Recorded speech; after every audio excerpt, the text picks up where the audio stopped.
You're listening to Buy My Merch, a Heads on TV podcast. My name is Marilyn. I'm a musician, and I've been working in digital marketing in the entertainment industry for a decade. I started this podcast as a way to ask artists what it really takes in the modern music industry to make it on your own. Asking questions like, how did you get through it when no one would show up to your shows? Or how did you survive financially when you were selling merch out of the trunk of your car? Welcome to the music industry conversation you've been looking for.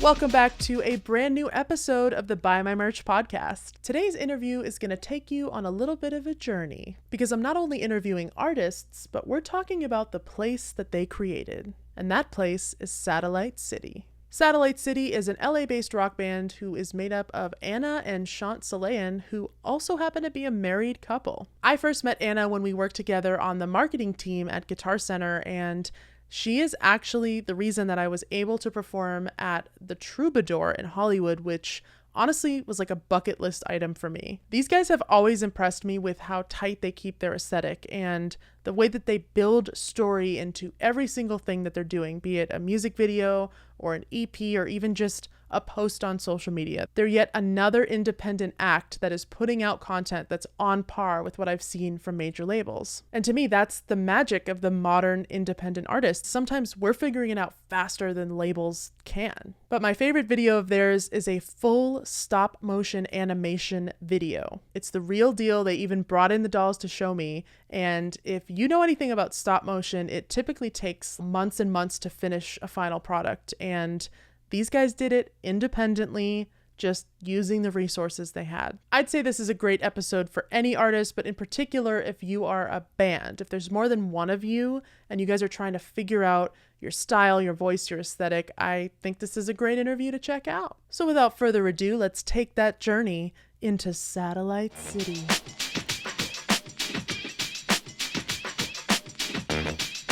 Welcome, Anna and Shaunt, to the podcast. Hey. Long time coming. I was so excited to have you both on. There is a special surprise I have at the top of our chat today. I've known these guys for a long time, but I finally, on the way when I was prepping for this season, I was playing everyone's music for my mom. And there was a particular band she was like obsessed with and wanted all of their stuff on her little iPod, she calls it. And it was Satellite Citi. My mom is a huge fan now, you guys. I just feel like you have to know this. We got the mom approval. I think I played her Empath and Reaper ended up on the playlist, and she was like doing the dishes to those songs. So, but I have known these two for so long. Anna and I met in a past life at Guitar Center together. Very first thing myself and everyone is dying to know. Satellite Citi. Is it a place? And if it's a place, what does it look like? It can be a place.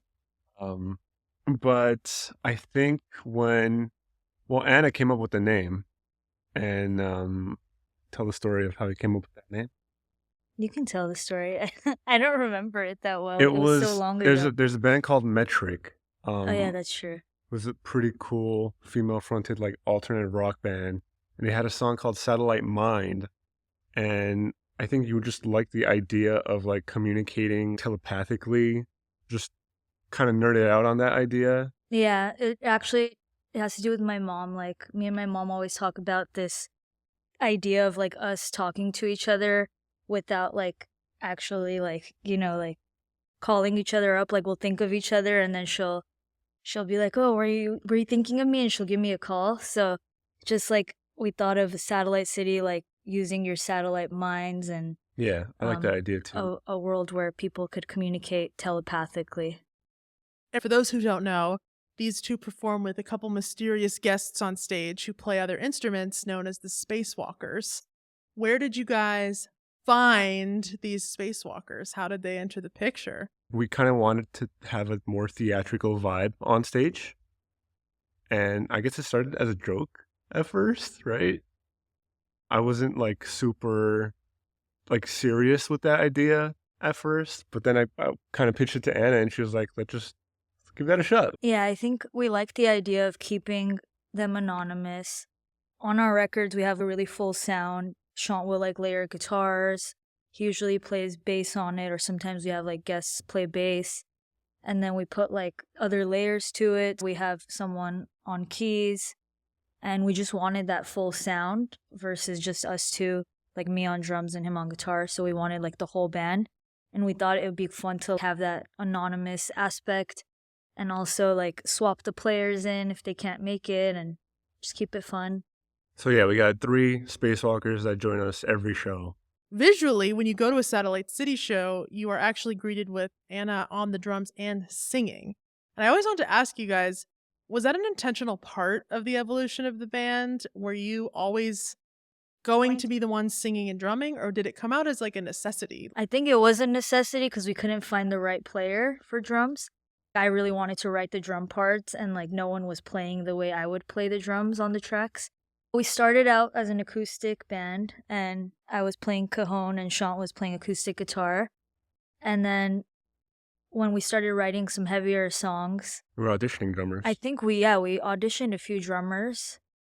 I played drums before I sang, like that was like my main thing. So I think we got to a point where we were just like, Shaunt actually convinced me. He's like, just try to do both. Yeah, you don't really see that often, so I thought it would be cool visually, you know, it'll draw people to come out and see our shows more. Do you find yourself almost like making a math equation in your head of tempo against what you're singing? I definitely like plan beats around the vocals. The first record, some of it I wrote the drums before the vocals, or like I didn't write them simultaneously, so it was a little harder. And then I think the more we started writing songs, we started kind of working the vocals and lyrics around the drums. Part of our story too is that you helped me actually play a really cool gig at the Troubadour.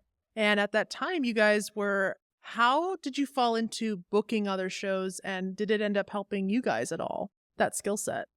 I kind of knew the owners of the Troubadour from a while ago, and I just kind of befriended them, and they sort of had some open dates, and they asked if I would want to help out, and kind of just built that relationship from there on. And I thought it'd be cool to give like other bands a chance to play the Troubadour because everyone's dying to play, and it wasn't really a pay-to-play situation, which bands were down with even more. We wanted to do local nights, so like we'd have like rock nights, then we'd have pop nights, just different genres, and bring the local scene in. So the lineup would be like 5 artists, and we'd be able to fill the Troubadour up with all those bands. So it was cool. Yeah, giving those bands a chance was like all that mattered. You guys both grew up in LA, right? Mhm. When navigating like the LA music scene, is there a different weight to how legendary some of these venues are? I know the Troubadour is one of them, but how is it being in these like super historic venues all the time? That's a good question. You guys played the Whiskey too, right? Yeah, We actually, we're playing there next month too. Yeah, I think it's definitely changed over time. Like late 90s, people felt a certain way about it. And I feel like now they feel a different way about it. And for some it's positive, for some it's negative because it's associated with the pay-to-play stuff still. But I guess it depends on the venue, right? Yeah. Troubadour's always kind of on that legendary level and hasn't left, you know, at least for me. Even the Viper Room, though, It has a certain vibe. you Like, feel something when you're there, and like there's so much history there. Shaunt grew up playing at all of those venues. I didn't start playing at those venues till Satellite Citi, so it was probably more exciting for me than you, because you were just like, I've been doing this since I was like Yeah. 14. right. It's still exciting for me, you know, that's why we're doing it. But I got Anna to play all those venues with me eventually. And yeah, it's been good. I'm kind of more excited to explore the east side of LA and those venues. I feel like there's a cool scene there, and we've kind of always wanted to branch out in that area too. So throughout your career, you've already been able to collaborate with a whole bunch of really cool producers and even other artists. How do these opportunities come about? I think we just did what we had to make it happen. For the producers, I remember I was like just looking for people. we were hustling. Just hitting up agents. There were like producers we had in mind. And then the first producer we worked with was Brad Wood. Immediately when we met him, we were like, this is the guy. Like, we clicked. He's been like a mentor to us, and Super knowledgeable, kind-hearted human, and made us feel super comfortable with everything because it was It was not my first time recording, but I think it was your first time recording in a rock setting, right? That was like my first time making a record with a producer. And yeah, it was just a great experience. After that, it was just literally like cold emails, just trying to get in touch with people we admired. Most recently, we worked with David Bottrell, who worked with Nice. Tool and Muse and some of our favorite bands. And that was probably one of my favorite experiences so far in our career. Just being in the studio even was phenomenal. He like really pushed me a lot. I don't know if he pushed you too. He pushed both of us to kind of get out of our bubble, and I had homework. a lot of it was I like love changing homework. parts right before recording, like the night before, and I was like, oh my God, how am I gonna remember all this? But it was a great experience. Yep. For those who don't know, you guys are actually married. Yes, And I haven't seen you guys in a minute. I think it's the first time I've ever seen it official on the ring for the video watchers. How is it, the dynamic of a band, while also being in a lifelong relationship together? What are some of the things you've considered and had to go through? For me, it's chill because Good answer. I Sean. I came from a background of being in a band with like 5 dudes all the time. And that was not so chill. That was kind of like World War III every day. And this just feels more natural to me. How do you feel? It's like being in a band with your best friend. Obviously, it can be tough sometimes when you don't agree on things, but I feel like because we have so much like mutual respect for each other, we will like compromise more and like want to work on it more. Whereas I feel like if we weren't together, our egos might get the best of us. Yeah. Because just being in a relationship is a compromise itself. So it works. Sometimes it's hard to turn off like the business thing. Like we'll be on a date and we'll just be talking about music the whole time, but Walking the dog, talking about music. it's Taking a shower, yeah. talking about music. We have to just like tell ourselves, all right, it's time to turn your brain off Yeah. for a second. Feed the But brakes. we love it. Did you guys meet, by the way, as a result of the band, or you met long before the band? We met before. A little bit before. How long has Satellite Citi been? I think we started taking it seriously in like 2018. Wow, you guys already accomplished so much since then. It's incredible. Thank you. Which is the perfect segue to what I'm so excited about. For our video watchers, you're in for a treat. This is our very first show and tell on the Buy My Merch podcast here with Heads on TV. Satellite Citi brought a couple samples. Now, I don't know if they're on camera here. Do you want to reach over and you can each hold them for this segment just for fun so everyone can see? You guys have expertly put together stop motion music videos, location music videos. Every time you guys send me like, we just filmed this thing, I'm like, I think Demi Lovato just filmed there like the week before. And I really want to spend some time talking to you guys about it. Tell me everything you're willing to tell me about the process of making this stop motion video with props, if you feel like using the props. Okay. So this is Russell Brand. Oh, the shoe. The shoe keeps The coming off of shoe. Anna's doll. I don't know what made us want to do a stop motion for that song, but my really good friend I went to film school with, she was really into like stop motion, claymation kind of stuff. And I think maybe we were talking about music video ideas and she came up with it. Her name's Rosie Gilzolian. She's directed a bunch of our music videos. And she's also the one that made these dolls. So it was a process from start to finish, I think. Just making the dolls and the sets. I helped her with like building the sets out and stuff. Took over our house for like a year. Yeah, I remember But that. we modeled for her and she like sculpted these. That's incredible. She hand sculpted those? Yeah. It's crazy. Were they like Barbies before or something? I think they were Barbies and then she added like the clay to them, added the eyes and This was a dude Barbie? painted it. Yeah. Crazy.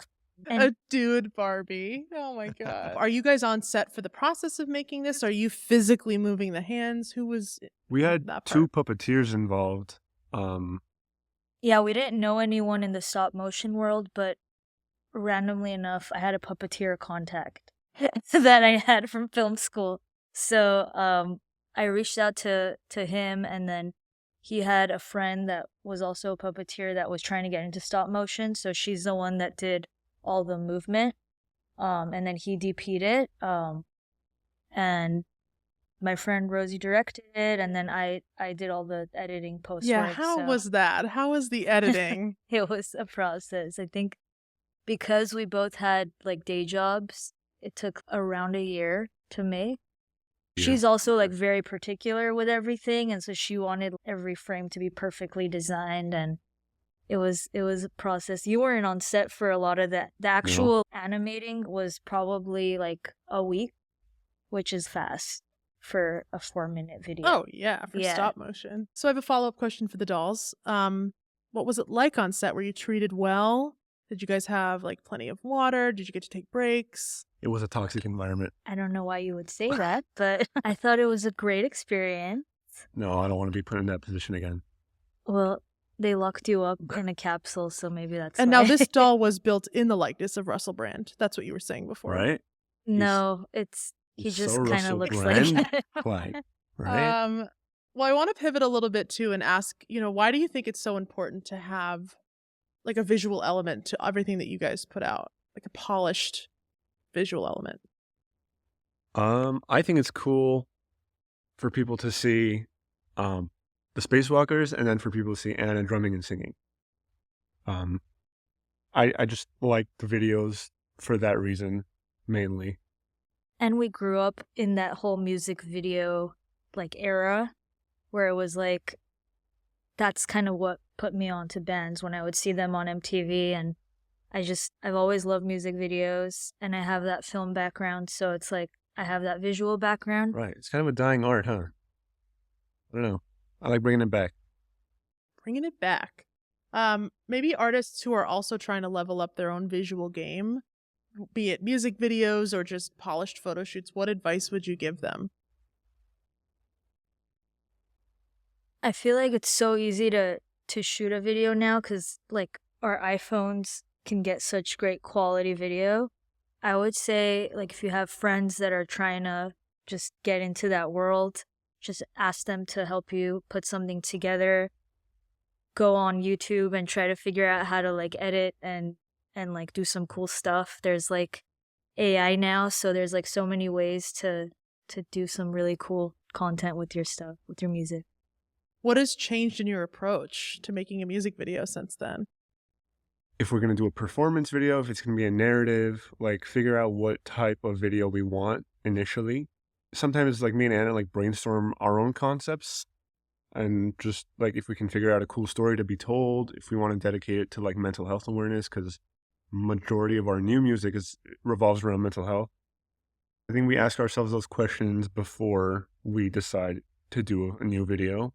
And I think we crank so many videos out that now we're a little more like particular about the content we're making, especially because of TikTok and how it's so easy to just pick up your phone and shoot something versus like putting all this money into a video. We want to make sure when we do have a video that it's worth it, and we're going to be able to like market the song very well. So. Speaking of your videos, I went on to YouTube in prep for this interview, and all over the Reaper video, there was this comment of, "I came here from Alex Hefner's video." What's that all about? Is that a collab?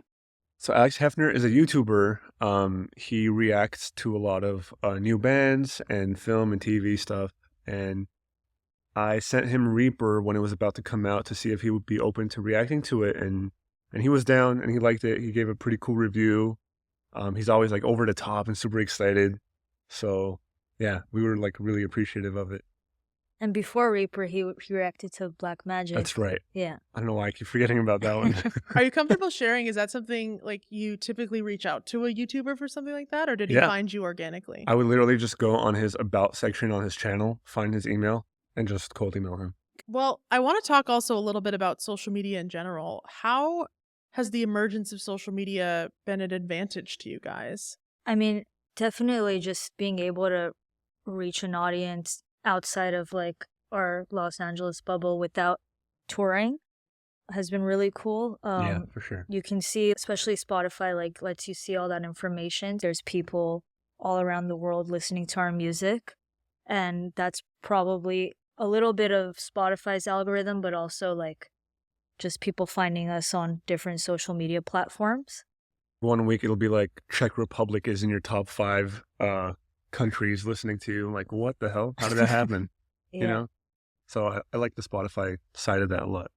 Are there ways that you struggle a little bit to keep up with the craziness of being an artist on social media? TikTok. For sure, yeah. I feel like because the algorithm's always changing, we're just trying to figure out like what the best balance is, like how often should we post? Are we posting enough? Are we not posting enough? Should it be covers? Should it be skits? Could be both of those. Right. It gets overwhelming. Sometimes we just Easily. want to focus on music, but we know that we can't do that. Do you find that like the audience you're cultivating on social media is different from your live audience experience? I think so, yeah. Because we haven't really played outside of California. I think the social media audience is like, I see them resonate more with the mental health songs than maybe our live audience might, because, you know, live audience might resonate with the high energy stuff.